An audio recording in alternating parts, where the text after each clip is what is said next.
Company के अंदर जो गैर कानूनी तरीके से जो उत्पादन जो करवाया जा रहा है, उसकी जो आवाज़ जब हमने उठाई वहाँ पे कि ये जो पूरा जो उत्पादन हो रहा है गैर कानूनी तरीके से हो रहा है और इसके शिकार जो है हमारे देश के जो है लाखों युवा जो है इसके शिकार हुए हैं और उसमें जो है आज भी जो है गैर कानूनी तरीके से उत्पादन करवाया जा रहा है। उसके अंदर जो है हमने एक सामूहिक मांग पत्र लगाया जिसमें कि जो नॉन परमानेंट वर्कर है उसका एक सामूहिक मांग पत्र हमने लेबर डिपार्टमेंट में लगाया और उसको लेके हमने जो 2-3 बार सभाएँ की। एक 5 जनवरी को एक हमने मीटिंग बुलाया था, उसके बाद 10 जनवरी को जो हमने एक सभा की डीसी ऑफिस कार्यालय के आगे, जिसमें जो है 10,000 के आस-पास में वर्कर इकट्ठा हुए थे और मांग पत्र जमा करवाया था। उसके बाद में 31 तारीख का लेबर डिपार्टमेंट का एक डेट था, जिसके अंदर ये हुआ कि हमने 30 तारीख को दोबारा से आईएमटी मानेसर में इकट्ठा होना था, वहाँ पे हमें रुकना था, हमें सभा करनी थी और 31 तारीख को हमारी डेट थी, वहाँ पे आना था। इसके बीच में क्या हुआ, कंपनी दोबारा स्टे के लिए कोर्ट में जाती है और बोलते हैं कि इनको जुलूस करने का राइट नहीं है, जुलूस ना करने दिया जाए। आज जो है ये हालत हो गई है कि कंपनी क्या कर रही है कि जहाँ पे जो परमानेंट वर्कर जो काम करता है, वही काम जो है नॉन परमानेंट करता है वर्कर करता है। एक वर्कर को उसका जो है मिलता है 1,30,000 रुपए उसी काम का, 8 घंटे काम करने का और दोनों का एक जैसा स्किल है और उसके अंदर एक वर्कर को मिलता है उसी काम का 12 से लेके और 28,000 रुपए तक। नमस्कार दोस्तों, मैं हाँ अजय जी। प्रकाश और आप देख रहे हैं जन ज्वार। दोस्तों, इस वक्त मारुति आंदोलनकारी चंडीगढ़ हाई कोर्ट पहुंचे हुए हैं। यहाँ राज्य सरकार, जहां की हरियाणा राज्य सरकार है, गुड़गांव के मानेसर इलाके में, वहां उन्हें आंदोलन स्थल से हटा दिया गया है। उन्हें आंदोलन करने से रोका जा रहा है। इसी मुद्दे को लेकर वह सीधे तौर पर चंडीगढ़ हाई कोर्ट पहुंचे हैं। हम वहां से जानते हैं कि क्या अपडेट है, अदालत में क्या हुआ है। इस वक्त हमारे साथ आंदोलनकारी खुशीराम जी हैं। खुशीराम जी, क्या हुआ है अदालत में, क्या फैसला दिया? आज ये था जी कि जो मैं आपको बता देते हैं क्यों हमें हाईकोर्ट में आना पड़ा, क्योंकि हमारा जो है धरना, मारुति के टर्मिनेट वर्कर का धरना 18 सितंबर 2024 से आईएमटी मानेसर का जो तहसील है वहाँ पे लगा हुआ था और वो जो धरना लगा था उसमें जो है कंपनी स्टे के लिए कोर्ट में गई थी और डिस्ट्रिक्ट कोर्ट गुड़गांव ने जो है ये हमें साफ तौर पे लिखित में दिया था कि गेट नंबर 2 से 500 मीटर दूरी पे हम अपना धरना लगा सकते हैं। लेकिन उस टाइम पे जो है 18 सितंबर को पुलिस प्रशासन ने हमें गेट नंबर 2 से 7 किलोमीटर दूरी पे हमें रख दिया था। फिर जो है जहाँ पे पुलिस ने हमें रोका, उन्होंने बोला कि यहाँ पे चुनाव है और लॉ एंड ऑर्डर का हमें पालन करना है, तो आपको हम आगे नहीं जाने दे सकते हैं। तो हम वहीं पे रुक गए थे और हमारा धरना वहाँ पे जारी था 18 सितंबर से और 29 जनवरी तक। इसके बीच में हमने तरह-तरह के वहाँ पे कार्यक्रम किए, वहाँ पे सभाएँ भी की, वहाँ पे जुलूस भी हुआ, हमारा जो है शांतिप्रिय तरीके से हमारा धरना चला हुआ था। लेकिन जब से हमने जो है कंपनी के अंदर जो गैर कानूनी तरीके से जो उत्पादन जो करवाया जा रहा है, उसकी जो आवाज़ जब हमने उठाई वहाँ पे कि ये जो पूरा जो उत्पादन हो रहा है गैर कानूनी तरीके से हो रहा है और इसके शिकार जो है हमारे देश के जो है लाखों युवा जो है इसके शिकार हुए हैं और उसमें जो है आज भी जो है गैर कानूनी तरीके से उत्पादन करवाया जा रहा है। उसके अंदर जो है हमने एक सामूहिक मांग पत्र लगाया जिसमें कि जो नॉन परमानेंट वर्कर है उसका एक सामूहिक मांग पत्र हमने लेबर डिपार्टमेंट में लगाया और उसको लेके हमने जो 2-3 बार सभाएँ की। एक 5 जनवरी को एक हमने मीटिंग बुलाया था, उसके बाद 10 जनवरी को जो हमने एक सभा की डीसी ऑफिस कार्यालय के आगे, जिसमें जो है 10,000 के आस-पास में वर्कर इकट्ठा हुए थे और मांग पत्र जमा करवाया था। उसके बाद में 31 तारीख का लेबर डिपार्टमेंट का एक डेट था, जिसके अंदर ये हुआ कि हमने 30 तारीख को दोबारा से आईएमटी मानेसर में इकट्ठा होना था, वहाँ पे हमें रुकना था, हमें सभा करनी थी और 31 तारीख को हमारी डेट थी, वहाँ पे आना था। इसके बीच में क्या हुआ, कंपनी दोबारा स्टे के लिए कोर्ट में जाती है और बोलते हैं कि इनको जुलूस करने का राइट नहीं है, जुलूस ना करने दिया जाए। उसके अंदर फिर ये होता है कि दोबारा से जज हमारे पक्ष में जो है ऑर्डर दे देता है कि हम ये मारुति की बाउंड्री जो है उससे 500 मीटर दूरी तक हम जुलूस कर सकते हैं, तो हमने उसी को एक्सेप्ट किया और 29 तारीख को हमें ये ऑर्डर मिलता है। 29 तारीख को जैसे ही ऑर्डर मिला, हम वहाँ पे 30 किलोमीटर की दूरी पे थे हम, डिस्ट्रिक्ट गुड़गाँव और मानेसर जहाँ पे हमारा धरना लगा हुआ है। वहाँ पे पहुँचने से पहले जो है पुलिस ने वहाँ पे धारा 144 का हवाला देते हुए, जिसमें कि वहाँ पे कुछ भी नहीं हुआ, नहीं उन्होंने कुछ लिखित में दिया। बार-बार वो ये बोल रहे हैं कि आप अपने धरना स्थल पे सभा कीजिए, ठीक है, और आप आगे प्रदर्शन नहीं कर सकते हैं। लेकिन जब कोर्ट ऑर्डर दे देता है, तब जो है ये पुलिस प्रशासन क्या करती है, वहाँ से हमारा धरना भी उठा देते हैं, जिसका आज तक हमें कोई कारण नहीं बताया कि हमारा धरना वहाँ से क्यों उठाया गया। प्लस में जो है उसके साथ में जो है हमारे साथियों को वहाँ से डिटेन कर लिया जाता है।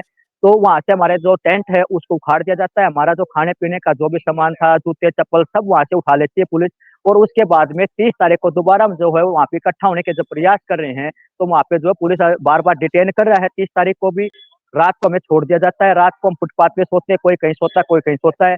31 तारीख को लेबर डिपार्टमेंट में जो एएलसी ऑफिस है वहाँ पे हमारा मीटिंग था। तो मीटिंग करने के लिए जब हम वहाँ पे जाते हैं एएलसी डिपार्टमेंट में, तो वहीं से जो है पुलिस के लोग बोलते हैं कि आप जो है 2-4 लोग आ जाइए, बाकी लोग जो है बाहर चले जाइए। तो हमने बाकी साथियों को जो ठीक है भई आइए आप यहाँ पे बैठ जाइए, हम जाएँगे। लेकिन पुलिस वहाँ पे चीटिंग करती है, धोखा करती है। हमारे जो 2 कमेटी के जो मेंबर हैं खुशीराम और रविंदर दहिया, हमें दोनों को जो पुलिस धोखे से वहाँ पे एएलसी के साथ मीटिंग करवाने का नाम लेके और थाने में जो है रोक देती है और एक जो है हमारे ऊपर एक फर्जी एफआईआर भी बना देते हैं कि हमने जो है वर्कर को बुलाया ये बोल के कि हम आपको जॉब दिलाएँगे और उनसे पैसा लिया है। ये फर्जी वहाँ पे एफआईआर भी वो सब बना देते हैं हमारे ऊपर। तो ये पूरा जो प्रक्रिया जो चला कि बार-बार जो है जितनी बार भी हम कोर्ट में गए हैं, डिस्ट्रिक्ट कोर्ट से हमें जो है उसमें जो है एकदम न्याय मिला है। लेकिन उसमें पुलिस की जो पूरी की पूरी जो तानाशाही चली है, ये मैनेजमेंट जो है जापानी मैनेजमेंट के कहने पे पूरा का पूरा ये काम वहाँ पे हुआ है। तो इसको लेके हमें जो है मजबूर होके जो चंडीगढ़ जो है हाई कोर्ट जो है, Haryana and Punjab high court जो यहाँ पे हमें आना पड़ा। उसमें हमने जो है इसमें कि हमें धरना लगाने का हमारा ये संवैधानिक अधिकार है वो हमें मिलना चाहिए और जहाँ पे हमारा धरना लगा हुआ था गेट नंबर 2 से 500 मीटर दूर जिसमें कि जो अपोजिशन पार्टी है, मैनेजमेंट को कोई प्रॉब्लम नहीं है, तो भी जो हमें 7 किलोमीटर दूर रख देते हैं। तो जो शिकायतकर्ता वो बोल रहा है कि गेट नंबर 2 से 500 मीटर दूर पे ये जुलूस करे, प्रोटेस्ट करे, जो भी करे, हमें कोई प्रॉब्लम नहीं है। लेकिन पुलिस को प्रॉब्लम हो रही है, ठीक है? जो शिकायत करता है उसको प्रॉब्लम नहीं है, लेकिन पुलिस को प्रॉब्लम हो रही है और उसका कोई रीज़न नहीं बताया जा रहा है। बस 144 का जो है गैर कानूनी तरीके से उसका इस्तेमाल करे पुलिस हमारे ऊपर और उसके अंदर वहीं पे जहाँ पे हमारा धरना लगा हुआ है, उसी के बगल में किसानों का धरना लगा हुआ है, आज भी लगा हुआ है। तो ये जो पूरा जो चीज़ चल रहा है कि ये जो जापानी मैनेजमेंट का जिस तरह का पूरा जो खेल चल रहा है, तो इसको लेके हम यहाँ पे और जो पुलिस के साथ जो साठ-गाँठ है, इसको लेके हम Punjab and Haryana high court में यहाँ पे पहुँचे।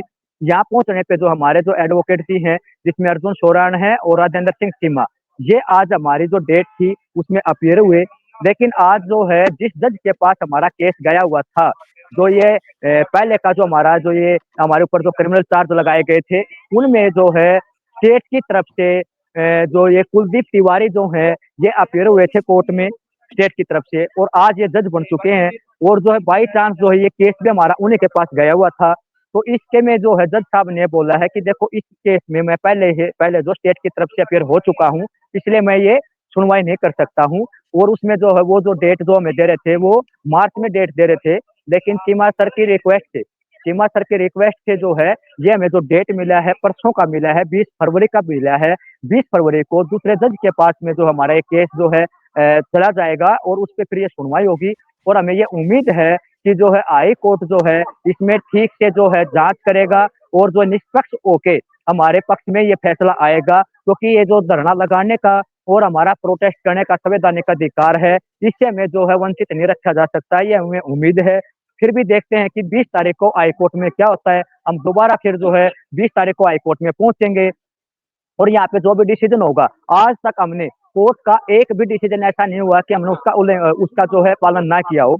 हम जो है कानून का पालन करने वाले लोग हैं, लेकिन बार-बार जो है मैनेजमेंट के कहने पे भारत का जो संविधान है, उसका जो है पूरा का पूरा उल्लंघन हो रहा है। डिस्ट्रिक्ट कोर्ट का जो ऑर्डर उसकी कोई सुनवाई नहीं है, उसकी कोई भी उसकी वैल्यू कोई खत्म कर दिया गया है। तो ये जो पूरा जो खेल चल रहा है, ये हमें समझना पड़ेगा कि यहाँ पे जो है जापान का संविधान नहीं चलेगा, यहाँ पे भारत का संविधान चलेगा और ये जो है लोकल पुलिस के साथ में जो साठ-गाँठ का जो मामला चल रहा है, हम इसके पूरे खिलाफ में हैं और ये जो हमें पूरा उम्मीद है कि हाई कोर्ट जो है ये पूरा जो न्यायपालिका जो है इसमें इंटरफेयर करके इसको जो है भारत का जो संविधान है उसमें जो हमें संविधान के जो अधिकार मिले हुए हैं, वो दिलाने का काम करेगा, ये हमें उम्मीद है।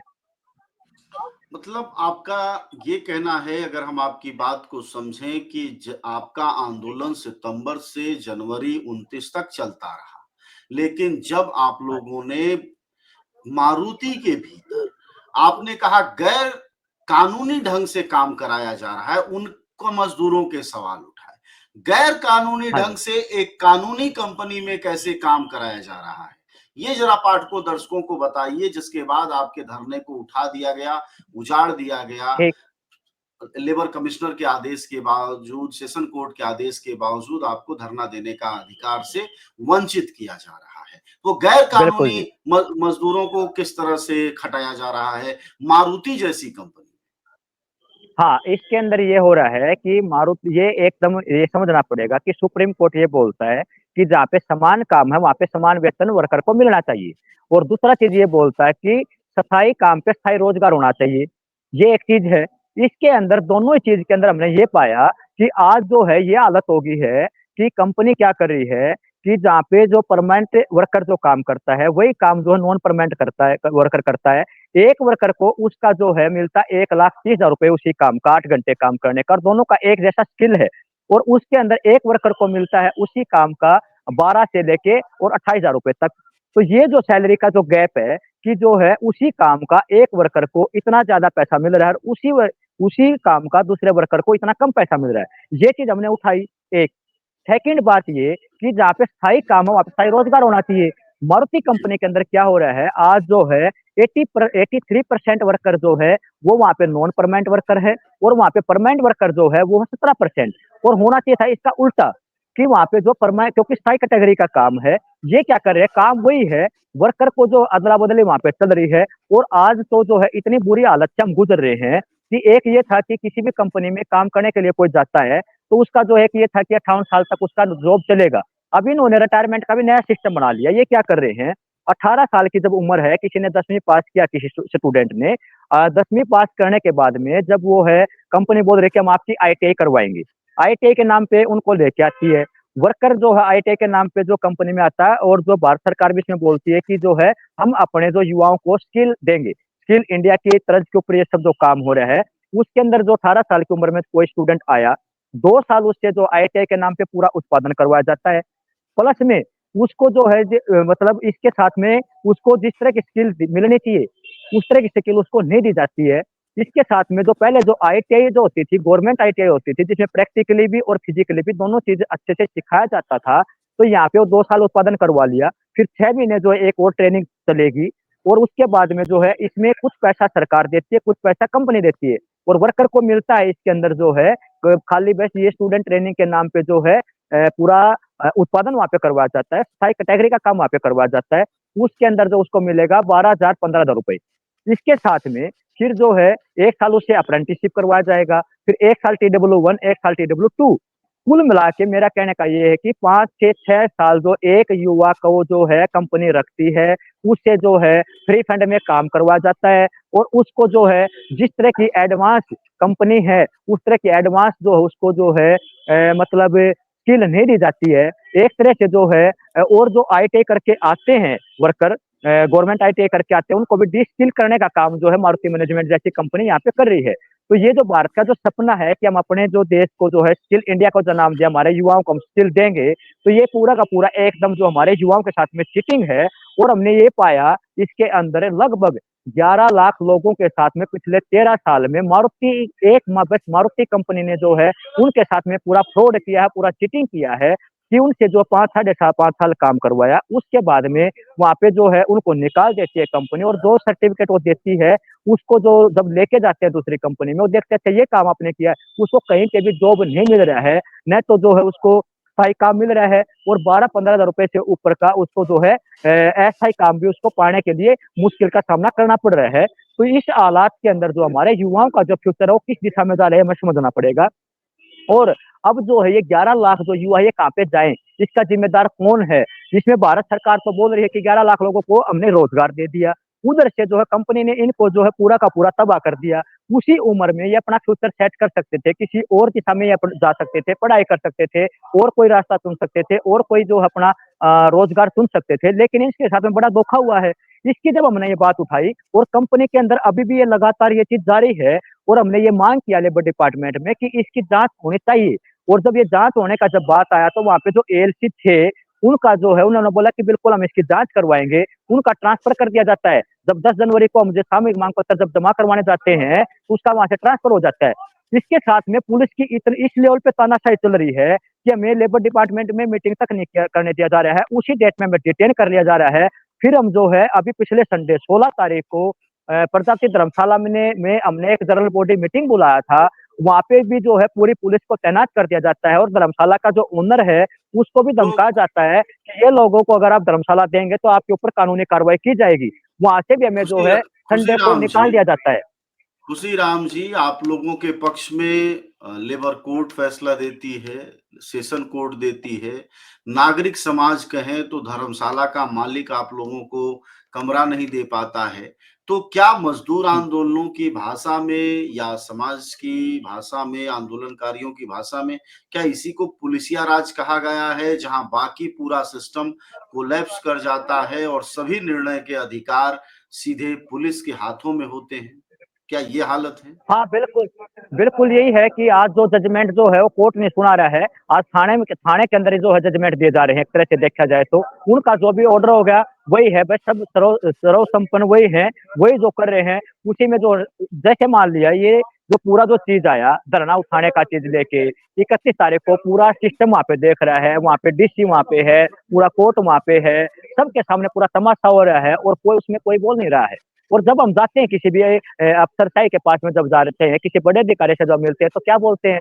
जी हम क्या करेंगे, तो जो है ना ऊपर से ऑर्डर आएगा तो हमें करना पड़ेगा। ये ऊपर का सिस्टम हमें समझ में नहीं आ रहा कि ऊपर में कौन है, क्या है? हम तो समझते थे कि ठीक है कोर्ट है, कोर्ट जो बोल देगा तो सबको मानना पड़ेगा। तो हम ये जो कोर्ट का भी ऑर्डर का पालन नहीं हो रहा, तो इसके ऊपर और कौन बैठा हुआ है, वो हम समझ नहीं पा रहे हैं। तो हमें कुल मिला के समझ में आ रहा है, ये पूरा का पूरा जो है आज जापानी जो कंपनी है, उसके सामने जो है भारत का संविधान जो है फीका दिख रहा है और उसका कहीं पे भी जो है कोई मान्यता में दिखाई नहीं दे रहा है और उसके पूरा संविधान को जो कुचला जा रहा है, तो इसके ऊपर जो है कहीं न कहीं पे अंकुश लगना चाहिए। इसीलिए जो हम मजबूर होके हाई कोर्ट में पहुँचे हैं कि हाई कोर्ट से जो है हमें न्याय मिलेगा और ये जो भारत का जो संविधान है, इसको हम बचा पाएँगे, ये ऐसा हमें एक उम्मीद है। तो हाई कोर्ट में जो आप लोगों ने रीट लगाई है, उसमें क्या सिर्फ धरने को वापस मतलब कंटिन्यू करने की, जारी रखने की मांग है, या फिर कंपनियों के जो आप खासकर मारुति कंपनी के जो आप क्राइम बता रहे हैं, जो गड़बड़ियां बता रहे हैं, जो नौकरी में भर्ती में जो गड़बड़ियां बता रहे हैं, इन सवालों को भी अपने रीट में शामिल किया है आप?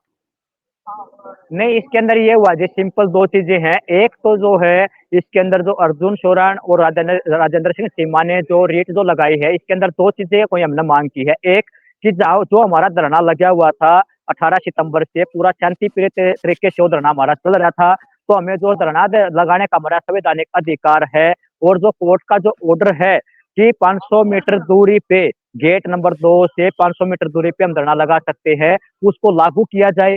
दूसरा मांग हमारा ये है कि हमें जो है जुलूस करने का हमारा राइट है, तो हमें जुलूस करने का हमारा जो अधिकार उससे वंचित ना रखा जाए। 2 इसी को तो लेके हम जो है खुशीराम, ये रेट यहाँ पे फाइल किया है। ये समझ गया मैं। खुशीराम जी, ये आदेश तो सेशन कोर्ट ने भी, लेबर कमिश्नर ने भी आपको मना नहीं किया है। ये तो पुलिस नहीं होने दे रही है। हाई कोर्ट भी अगर हाँ, फैसला दे ही देता है, मान लीजिए कि ये कह देता है कि धरना वहाँ लगाइए, और वहाँ स्थानीय स्तर पर अगर पुलिस ही नहीं लगाने देगी, जैसे निचली अदालत की बात नहीं सुन रही है, तो फिर क्या करेंगे आप? इसके अंदर देखो जी हम तो वही है कि हाई हुँ, कोर्ट का भी ऑर्डर अगर पुलिस नहीं मानेगी, तो फिर तो हमें हुँ, फिर सुप्रीम कोर्ट में जाएँगे और ऊपर की सु कोर्ट में जाएँगे। लेकिन हमें जो लग रहा है कि हुँ, जितना हमारा जो अनुभव है, अगर हाई कोर्ट ऐसा बोल देगा, तो इतना कंट्रोल तो हाई कोर्ट का शायद है तो कि चलिए, पुलिस को मतलब उसका थोड़ा मानना पड़े। थोड़ा हाई कोर्ट की बात का वजन हमारे एसएचओ थोड़ा साहब और दीवान साहब रख लेंगे, है ना? ये बिल्कुल जी। उम्मीद है। और हमें ये भी लग रहा है कि ये जो पूरी जो कार्रवाई के लिए हम जो हाई कोर्ट में आए हैं, तो पुलिस हुँ, इसमें जो है अपना गुंडागर्दी फिर दिखाएगी। हमें ऐसा लग रहा है कि हो सकता है जैसे हमारे ऊपर फर्जी एफआईआर बना दिया, ठीक है? और भी कोई एफआईआर बना दे, उसमें हमें उठा ले, ये भी हमें है। लेकिन हमें जो है इससे बिल्कुल कोई डर नहीं है। हम एकदम न्याय की लड़ाई लड़ रहे हैं और जब तक हमें न्याय नहीं मिलेगा, तब तक हमारी लड़ाई बिल्कुल जारी रहेगी। इसमें हम बिल्कुल पीछे नहीं हटेंगे और ये जो है इसके साथ में ये भी एक समझने का चीज़ है कि यहाँ पे तो ये हमने फाइल किया है, ये रीट लगाई है धरने को लेके और प्रोटेस्ट को लेके। इसके साथ में 144 को भी चैलेंज करने के लिए जो हमने हमारे जो यहाँ पे जो एडवोकेट हैं आरएस बेंस, उनको भी हमने बोला है, तो वो भी हम करेंगे। जो भी लीगल कार्रवाई है हम हर स्तर पे करेंगे। इसके साथ में जो ये लेबर डिपार्टमेंट में हमने जो एप्लीकेशन फाइल कर रखा है, सामूहिक मांग पत्र जो लगा रखा है, उसमें जो है इस डेट के ऊपर जो है एएलसी छुट्टी पे चला जाता है, तो उसकी जो डेट मिलती है हमें वो 24 फरवरी की मिलती है। और 24 फरवरी को ही हमारा जो है वहाँ पे प्रोटेस्ट का भी कॉल है। तो ये कितना मज़ाक हमारे साथ में चल रहा है कि या तो आप प्रोटेस्ट में रहिए या आप मीटिंग में रहिए। हमने रिक्वेस्ट भी किया, तो बोल रहे हैं कि नहीं, फिर आपको जो 10 मार्च के बाद का डेट मिलेगा और हमारे पास कोई डेट नहीं है। तो ये भी पूरा चीज़ देखने का कि किसी डेट में जो है एलसी नहीं आ रहा है, किसी डेट में पुलिस उठा के हमें डिटेन करिए। मतलब सुन तो लो आप कि क्या हो रहा है, वो सुनने के लिए तैयार ही नहीं है। और 1 मिनट में ये बोल देते हैं, जी मैं तो आपके साथ में हूँ, लेकिन हम क्या करें, ऊपर से आदेश है। ये ऊपर वाला सिस्टम है, मैं समझ में नहीं आ रहा। तो ऊपर तो फिर वही जापानी मैनेजमेंट ही बैठी हुई है, तो वही है, जी, एक उसी का पूरा चीज़ चल रहा है।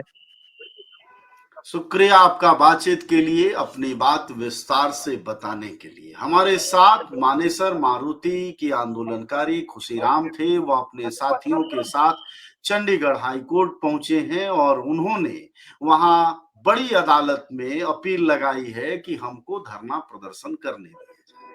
लोग पूछते हैं कि ट्रेड यूनियन अधिकार जब खत्म होते हैं तो क्या होता है? तो दोस्तों, यही होता है कि सिपाही मालिक हो जाता है और जनता बेचारी होकर अदालत दर अदालत का चक्कर लगाती है। जिन आंदोलनकारियों को आंदोलन करना चाहिए और पुलिस को अदालत जाना चाहिए, वहां उल्टा हो रहा है। पुलिस सड़कों पर आंदोलनकारियों को टिकने नहीं दे रही है और आंदोलनकारी अदालत का रास्ता अख्तियार कर रहे हैं, जबकि निचली अदालतें इनके साथ। सवाल यह है कि बड़ी अदालत ने भी अगर इनके पक्ष में कह ही दिया तो क्या होगा? हालांकि उम्मीद है आंदोलनकारियों के कुछ कमाल तो होगा, कम से कम इतना तो होगा कि हमें बैठने का अधिकार दिया जाएगा। खैर, यह लंबे समय से आंदोलन चल रहा है, करीब माफ करिएगा, 100-120 दिन से ऊपर। तो शायद मेरी पिछली बात हुई थी तभी हो गया था, अभी और वक्त गुजर चुका है और ये आंदोलनकारी लगातार संघर्षों में है। कई बार लोग कहते हैं कि मजदूर हिंसक हो जाते हैं। यहाँ खुशीराम बार बार दोहरा रहे हैं कि वह संवैधानिक तरीके से जाएंगे, लीगल तरीके से जाएंगे। इल्लीगल तरीके से बार बार प्रशासन चला रहा है, लेकिन उसकी कोई सुनवाई नहीं हो रही। खैर, इस तकलीफ को लेके जाया कहाँ जाए, बताया किसे जाए? आखिर जो रास्ता है उसी रास्ते लड़ा जाएगा और इस उम्मीद पर दुनिया कायम है कि एक दिन जीत हमारी भी होगी। देखिए आगे क्या होता है। 20 तारीख को अदालत में फिर सुनवाई है इस मामले की, मानेसर की। उम्मीद है कि इनके वकील अपनी बात रख पाएंगे और अदालत को थोड़ा-सा ये बात समझ में आएगी कि हाँ, मज़दूरों का सवाल वाजिब है और उस पर सुनवाई होनी चाहिए और कम से कम उनको संघर्ष का अधिकार तो दिया ही जाना चाहिए, जो हमारे संविधान के उपबंधों में बाकायदा लिखा गया है। धन्यवाद आपका बातचीत के लिए। आप सबका शुक्रिया जो समय दिया। वहाँ खड़े हैं आप लोग, इस सबका भी धन्यवाद कि कहीं बैठने की जगह नहीं है, थैंक यू। बावजूद खड़े-खड़े इतनी देर तक आप सबने अपनी बात कही। धन्यवाद।